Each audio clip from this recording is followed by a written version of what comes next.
Padres just had too much firepower. Looking at this series, what were your thoughts on the Padres sweeping the Braves? I had the Padres, as you saw. The Padres are in my World Series. I got them losing to the Yankees. Yeah. Two things impressed me, really. I was not shocked by the Braves. That was a lot of travel, going to the West Coast. That was just the way is. I mean, once again, Major League Baseball. There you go. If there was two wild card teams, Mets wouldn't even been an afterthought at that point. But anyway, the Padres, they've been one of the most consistent teams in the second half. They do a lot of things well, and that's what I harped on when it came to making my pick on why they go so far. They have a lot of good starting pitching. They have a great bullpen. They have guys that can get on base and give you a good at-bat like Arias. They have power with Tatis and flair with Merrill, and then you get a little contributions from other people, and next thing you know, bam, you are winning a lot of baseball games in October.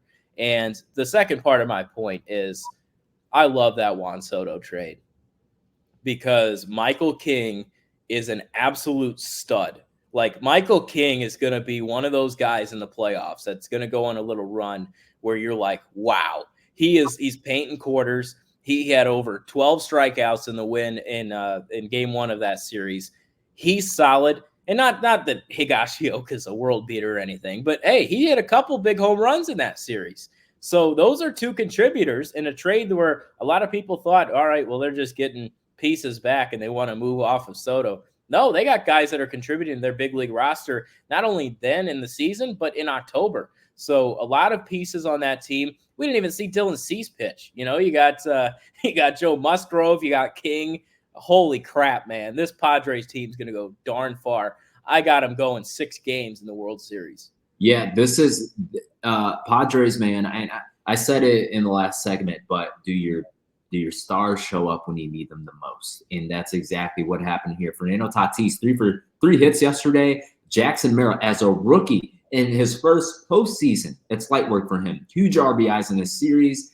Manny Machado had a big hit. Kyle Higashioka, you talked about him. Michael King. These are guys that have a lot of postseason experience being in New York. And for all the New York fans, they knew when trading Michael King that they were missing out. They knew how big of a deal Michael King was. And now the Padres fan base, they've seen it all year, and now they're seeing it in the postseason. And like Dylan Cease didn't even pitch. Like, what? The Padres are extremely scary, man. And the Dodgers, talk about pressure. We talked about it last week. The Dodgers have some pressure on them, and the Padres are playing with house money. I feel like there's no pressure on the Padres. I wouldn't go that far. Here's why I say this. Because all of the pressure is on the Dodgers. Everybody's looking at the Dodgers. Everybody's expecting the Dodgers. The Padres, I feel as if they're playing more freely, and it feels like I've seen that so far going down the stretch to the end of the season. Jurickson Profar, Manny Machado, Fernando Tatis, Xander Bogaerts didn't even play that well this series, you know, and he has a lot of postseason experience. He's a big veteran. This next series against the Dodgers is going to be a lot of fun, and I guess we can slightly preview that now. I'm big on the Padres. They knocked the Dodgers out 2 years ago. Remember that. I'd be really worried if I'm Dave Roberts in the Dodgers. I want to hit on 2 of your points. One of them being talking about there's no pressure on the Padres. I think there's some. You know, they were a team that AJ Preller. If Preller wins a World Series, man, I'll take everything back I said about throwing money and resources and everything. But here's the story with the Padres, man. Their owner dies right before spring training. Just a really sad, you know, it's just suddenly. It wasn't like it was expected or anything. It was a sudden death. So this team now rallying around what Peter Seidler brought to that organization. And he was confident in his someone like AJ Preller to make moves. And he believed in him. And not only that, he believed in the team.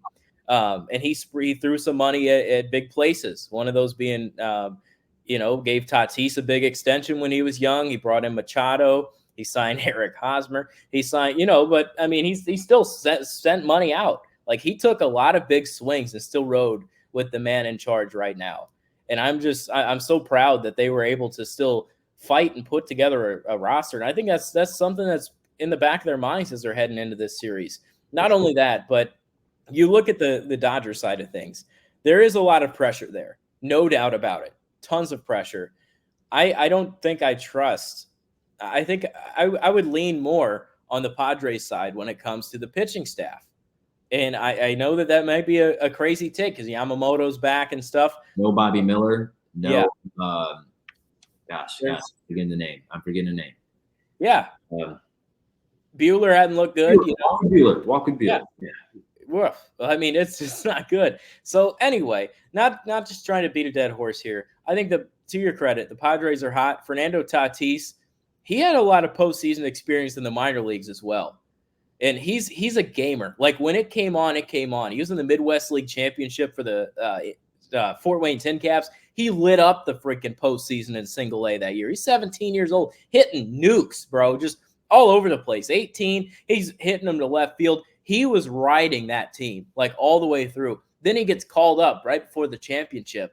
And you know what he said? I didn't want to be promoted. I wanted to win in Fort Wayne. So that goes to show you, man, like, wow, this guy's committed to winning. He doesn't care about where he is or what he's doing, and he shined. He's got power, he's got potential, and he's showcasing it so far.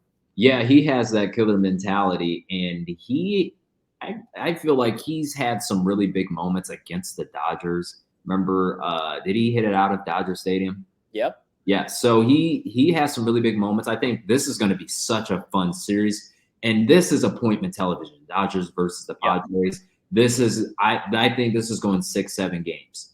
This is going 6-7 games. This is going to be such a fun series to watch.